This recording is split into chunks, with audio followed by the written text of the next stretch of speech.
Bienvenidos todos ustedes a este canal Diego en la Lucha. Las decisiones que se toman alrededor de conflictos armados son tan complejas que pueden comprometer el futuro de un país, aunque este sea considerado una nación poderosa.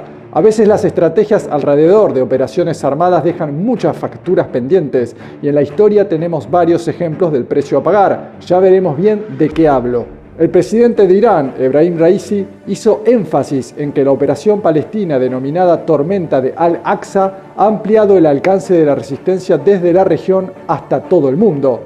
Y dijo que no tiene dudas de que al igual que las naciones de Irak, Siria, Yemen y Líbano lograron la victoria contra Estados Unidos y sus aliados, el pueblo palestino también saldrá victorioso en este campo de batalla. Al-Aqsa es el nombre utilizado por el grupo militante islamista palestino Hamás para sus incursiones coordinadas desde la Franja de Gaza a zonas fronterizas con Israel realizados el 7 de octubre de 2023. Los ataques supusieron el inicio de una nueva escalada del conflicto entre Israel y Palestina, donde han perdido la vida miles de civiles. A raíz del inicio de esta operación, se han denunciado numerosos ataques hacia Israel como respuesta a la situación que Palestina vive hace décadas, y esto evidentemente desestabiliza a la nación de Netanyahu en el sentido político, social y económico. Palestina no tiene ejército, por lo tanto no tiene una estructura militar para defender sus intereses soberanos ante ataques que considere violatorio de sus derechos como nación. Sin embargo, el grupo Hamás, considerado terrorista, ha encabezado una lucha de David contra Goliat. Las pérdidas de vidas civiles siempre deben consternarnos, pero para comprender acontecimientos de este tipo hay que entender lo que sucede de fondo y qué es lo que ha desatado esa reacción. Dada la inestabilidad de las redes sociales, los invito a mi canal Telegram,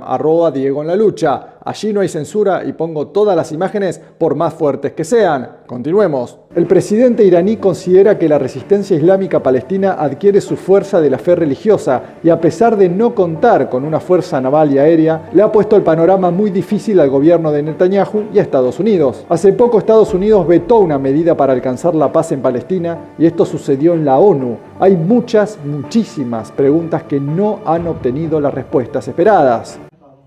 Yeah, Said, go ahead. So I understand you correctly. You're saying that the killing of 700 Palestinians over a period of 24. Said, I always like when I use my own words, not when you try to put words in my mouth. I want to understand what you said properly. You said that we have seen improvement. I'm asking you directly. You think that the killing of 700 people in 24-hour period is an improvement? So I'm just asking you to say yes or no. I don't. In accordance to what you said. So Said, I don't think you were listening very closely to what I said. I was listening very closely. Well, clearly not, because what I said is we have seen improvement in their plans for Khan Yunis, their plans for the South. We have seen them evacuate specific neighborhoods rather than entire areas. So the numbers of displaced persons will hopefully be lower in southern Gaza than it was in the north. But when it comes to results, we are going to monitor it very closely. And I think I was pretty clear about that. And I think the Secretary was pretty clear about that on Thursday. Give us a figure. What would be acceptable? What would be acceptable? Because you talked about... Said, we mourn the loss of every civilian life. We don't want to see any civilians killed in this. What have you done to really minimize that? Remember, Gaza is the size of Washington, D.C. When you tell people to move, like now, and they have nowhere to go, they're striking in Khan Yunis. They're saying, actually, we're hitting every place in Gaza. You know, so where should people go? People should go. Be the end? Said, let's take it one question at a time. Before you asked a question, let me answer it. Sure. People should go to the UN designated sites that are on Israeli lists as deconfliction zones that should not be the target of military campaigns. There are already people who are sheltering in those. As the campaign moves to the south and Israel evacuates specific neighborhoods or orders specific neighborhoods to be evacuated, that is where people should go. Okay, but we know that they bombed UN facilities and so on. Let me ask you a couple of other questions. You said that Hamas committed atrocities, right? Okay.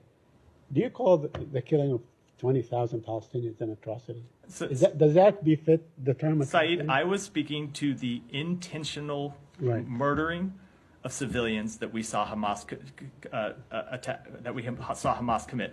I don't think, and correct me if I'm wrong, I don't think there is anyone questioning that Hamas intentionally killed civilians. Right. That And is you by don't think- that is by definition an atrocity. And you don't think that Israel intentionally killed civilians? We think far When too you many bomb people. not- when you bomb a neighborhood, I have not seen evidence that they are intentionally There's killing none. civilians. We believe that far too many civilians have been killed. But again, this goes back to the underlying problem of this entire situation, which is that Hamas has embedded itself inside civilians, inside civilian homes, inside mosques, in schools, in churches.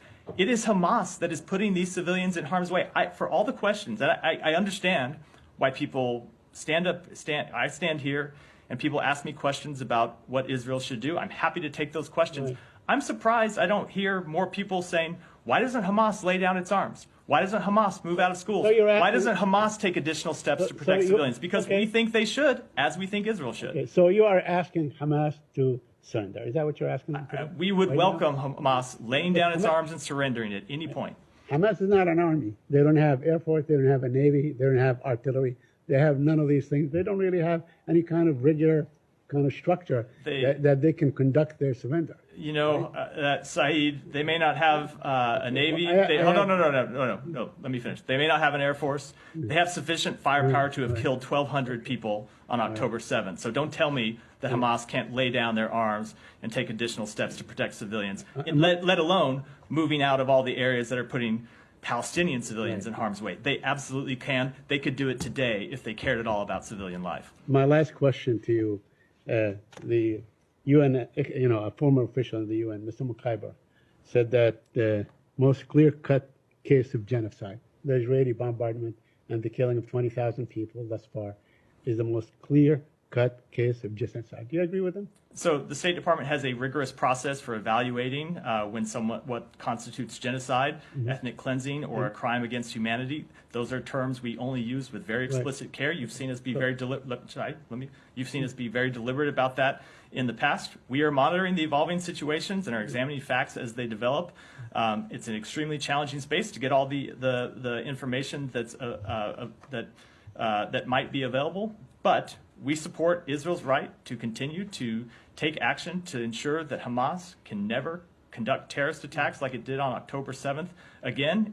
And as part of that, we urge Israel to take all possible measures to minimize civilian harm. And I've just gone through a number of those measures. But it doesn't qualify for genocide. I just answered that. Go ahead, Tracy. Thank you.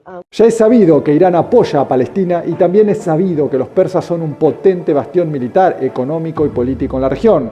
Es por eso que el ejército iraní ha reforzado su defensa aérea incorporando decenas de aviones no tripulados Qarrar, equipados con misiles de aire Majid. Todo esto refuerza el viejo refrán de Sun Tzu: si quieres paz, prepárate para la guerra. Durante una ceremonia oficial celebrada en la Universidad Militar Hatam al-Andia en Teherán, decenas de aviones no piloteados Qarrar montados en camiones han sido entregados a la Fuerza de Defensa Aérea del Ejército para desplegarse a lo largo y ancho del país. Durante su intervención en el evento, el comandante de la Fuerza de Defensa Aérea del Ejército iraní dijo que tras años de investigación y pruebas se trata de un gran logro militar nacional, porque con estas nuevas armas se pueden reducir considerablemente los costos de las operaciones realizadas por aviones piloteados. Israel es representante de Occidente en Oriente Medio y claramente un enemigo acérrimo de Irán. Ambos países son indiscutibles potencias militares que no se han visto cara a cara en combate, porque seguramente si esto sucediera estaríamos presenciando los últimos días de la especie humana. ¿Vos qué pensás de las declaraciones del funcionario estadounidense? Leo tus comentarios, te pido que te suscribas a mi canal, actives la campana de notificaciones en la opción todas, le des pulgar arriba y compartas. Muchas gracias.